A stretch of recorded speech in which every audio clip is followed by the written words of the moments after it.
Well,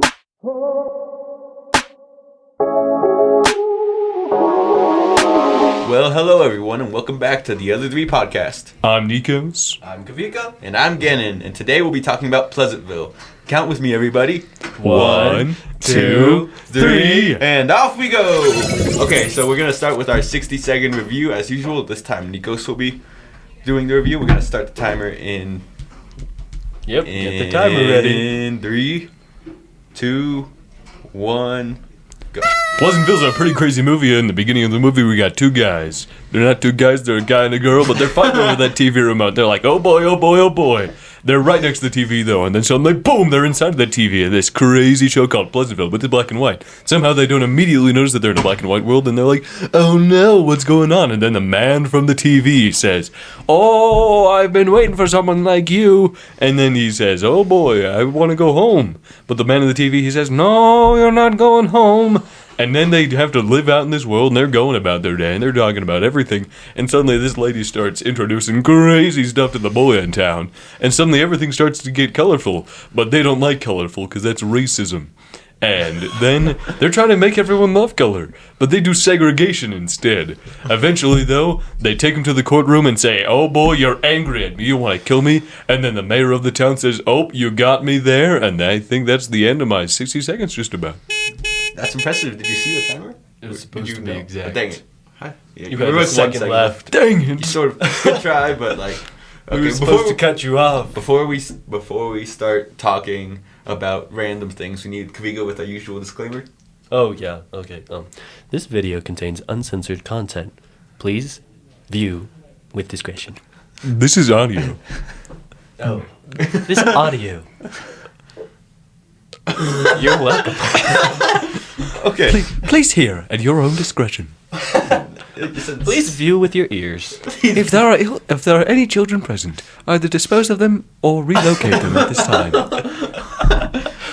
You know what? I need to memorize that for future videos. Future podcasts. Yeah, I know, you get confused. Future here videos. Kavika doesn't know where his eyeballs and his ears are. I don't. I see out of my ears. I can't see anyone right now. But yeah, Pleasantville, very interesting movie.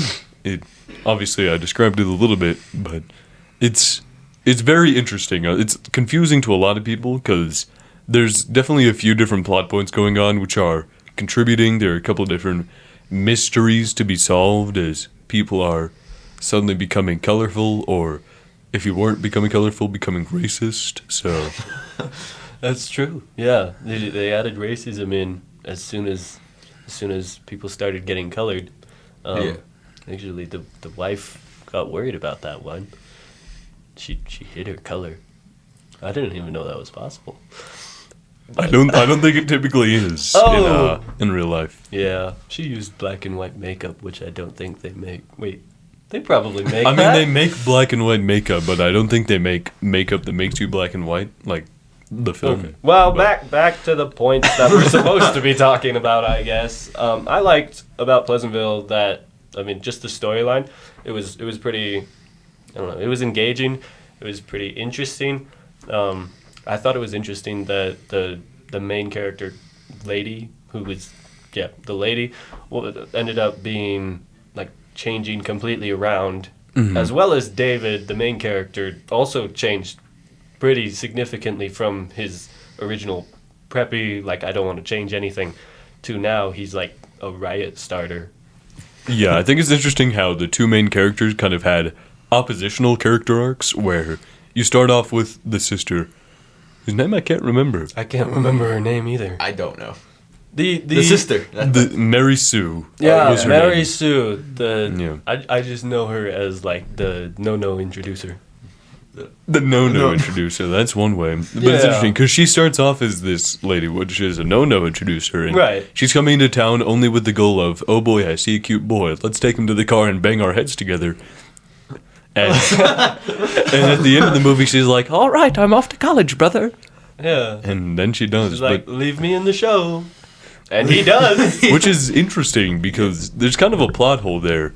Because was there not a missing persons case for her once she just didn't return? I guess not. And the guy took the remote with him. So he could go back. They said he'd visit soon. So And Yeah. the mother in the real world clearly wasn't mentally stable enough to recognize that she was gone. Yeah, that's She true. probably wasn't around a lot if all her goals were no. Andre. Excuse me? A little foreshadowing there. Okay. But yeah, it's an interesting movie, and I think that it consistently keeps you watching. Yeah. Because I feel like there's every little detail that matters. Because even though there's a lot going on, I feel like even if you were to rewatch the movie, you would probably see a bunch of new details. Yeah. Because there's so much going on. But I don't think that it's so much going on needlessly. Because a lot of times in movies, you have unnecessary details and stuff that's there just to fill this space. But I feel like Pleasantville didn't really do that. Yeah, I think one pretty interesting thing about the movie is the way us as viewers see the color.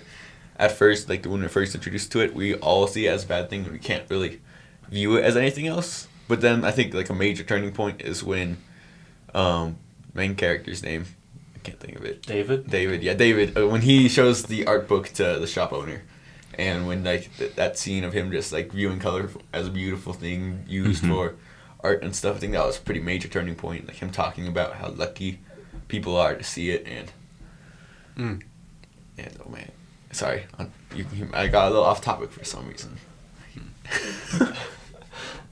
Okay, but though, yeah, seeing it as a good thing, like that's like the first way we get introduced to it as a good thing, and then, yeah, I think it's interesting like how the art works. Yeah. You just gotta make sure you talk into it. Talk into it, okay? Yeah. Closer. Yeah. Oh, okay. Well, I don't know. I thought I may have been over analyzing, but I ended up putting like a religious analogy to it, where like the old man ended up being God, and it was really interesting to watch for me because the old man was not a good God. He was like trying to keep everything perfect and suppressed, which took away freedom of choice, which, as we saw, like it wasn't able to be, like they weren't able to be happy. They were forced to be perfect. No one could miss a basketball shot, no matter how hard they tried, and they were just forced to live in this perfect world, which the old man wanted, and in theory it sounds great, but I thought it really highlighted the importance of, like, in order to feel good, you need to feel bad, and in order to be good, you need to know what bad is. Yeah, I think that's called like the utopian flaw, and I think it's interesting because pretty much the entire movie is addressing that, because it's showing that you can have bad, but that is what, like you said, allows you to see the good, because even though they're not able to make the basketball shots anymore perfectly, even though there's fire on trees because of bath time. Yeah, that was interesting. I never fully analyzed that one. I'll leave you there then. Oh man. For your own sake. Thanks. But it shows that despite that, the downfalls that can occur, it also allows you to have emotion, which is equally as important, of course, because even in a technically perfect world, it's not truly perfect if you can't really feel. Yeah, or like choose to be in a part of that perfect world. Like, I think, though, that could bring us to our next installment. Speaking of imperfect. Speaking of imperfect, here we have Andre. Wow, thanks, guys. Imperfect, huh? Today we couldn't get I don't know what I'm talking about segment, so we have I kind of know what I'm talking about segment. Kind of. And today it's Andre who watched a bit of Pleasantville with us, but not a lot. Not a lot. So, Andre, what are your thoughts on the movie? Well, I thought I thought it was very unique how Mary Sue brought color into that black and white world, but at the same time, she ended up doing an Uno reverse and ended up changing completely. What really got me was how Mary Sue really wanted to have freedom of choice in that movie, but ended up becoming different compared to everyone else. She wanted freedom of choice She and wanted chose freedom. differently. She chose differently, right? And like I found it interesting how Pleasantville, everyone there is black and white. The scenery is black and white. Everything in that world is black and white. But as soon as people started thinking radically compared to their society norms, or how they just wanted something new, they started gaining color. Yeah. Yeah. Would you like to explain to the listeners what you think color represents in this movie? I think color represents a symbol of change, that they've accepted that change. If you guys get what I'm talking about. Yeah. Yeah. And as usual, what was your favorite part of the movie? As usual.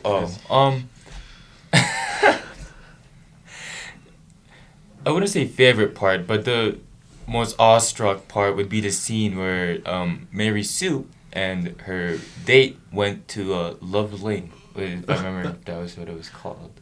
And we'll do something different this time. We'll What do was your least favorite part? Lovers Lane. He enjoyed the symbolic representation within that, but he got really scared. I got really They were in the car. They were in There the were car. there were some sounds which we will not. We will not recreate them. We will not recreate. Not those on the for you. podcast. Not that uncensored. We know you put your children away. We just want to save our own honor. I'm sorry. I know that whoever's listening is very disappointed, but they were in Yeah. that car, and I think that They were it pretty was bad. definitely interesting. And obviously, it's like, oh boy, they're They're doing it in the convertible, but Shaboinking. the birds. as and the one bees. might say, shaboinking, yes, Kavika. But I think it's interesting because it shows that even one small thing, like getting it on in the convertible at Lover's Lane, Not sure that's really small, but continue. I mean, comparatively within the world, it's one small Okay. interaction, Within and the it world, kind that's of true. makes a domino effect. And Yeah. just that one interaction between those two in the car, Traumatize the other two in the other car, and it then they leads started doing on. something. And then Lover's Lane becomes crazy. Becomes But not Lover- just that. It's just how it can be a domino effect. And I think that that may be a note kind of on the significance that small action can make. How just doing one thing could lead to others. So it shows the significance of every one person. Because she went in, she was going all crazy, and then suddenly the whole town's going all crazy. So I think it's interesting there. Lovers Lane became Lovers Lane. That's true. Yeah. Andre, as always, with the Wise. With the Very dropping good the insight. wisdom. Dropping the. we call him Wise Andre. Why is Andre? Okay, I think we need to ask Andre his last question. What's your favorite character in the movie? Oh man. Ooh. Ooh. What? Not who. That's a very good question. Do you need us to give you a multiple choice again? oh yeah, I would love a multiple choice. I don't remember most of the people's names. there was the there one guy, There and there was the other David, guy. there was Mary Sue, Right. there was David's mother, Mhm. there was David's TV mother, there was David's TV father, there was the mayor of the town, there was the guy who got an iron stain on the back of his shirt, He was there a was good a bowling ball.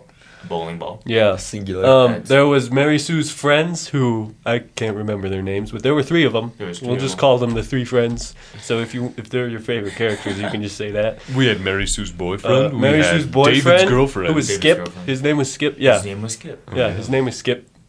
He lost. I don't know.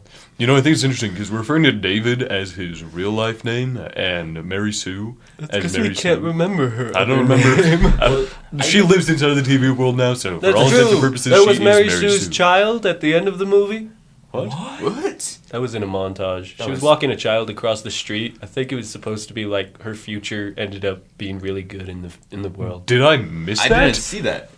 I saw it because she was like, it showed her at college talking to a boy, and then the next scene was her walking a child across the street. So unless she kidnapped a child, I'm I gonna assume it I was don't her. remember that at Or all. he was being a very good person.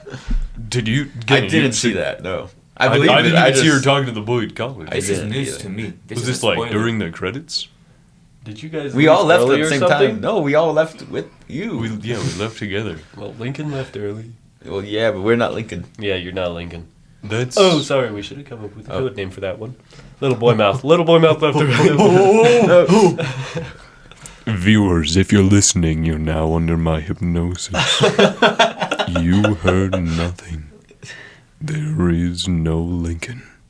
Only Bob. Alright, I think that took care of it pretty well. Well, FYI, Mary Sue's actual name before she got stuck in that TV show was Jennifer. You researched this, didn't you? I did research it. Okay. I did a little bit. Cause That's I forgot her name as well. Jennifer. Oh, there was also Jennifer's real life boyfriend. Who we Oh, saw yeah. for like the first 10 seconds. He of the showed movie. up at the door. He said like one word the entire movie, and it was a curse word. A curse So word. He showed up at the door, waited 5 seconds, she didn't come out, and he took that personally. yeah, He was not a patient man. Not a patient man. Bad no, fit. not a good man for her. Well, again, you want to round us up? Okay, first round. I have to answer the question. Okay, wait. Oh, yeah. No, it's okay. We don't care anymore. Oh, alright. Okay, well, let's wrap this up now. Thanks for joining us for today's episode of the Other Three Podcast. And always remember, don't worry about the other two.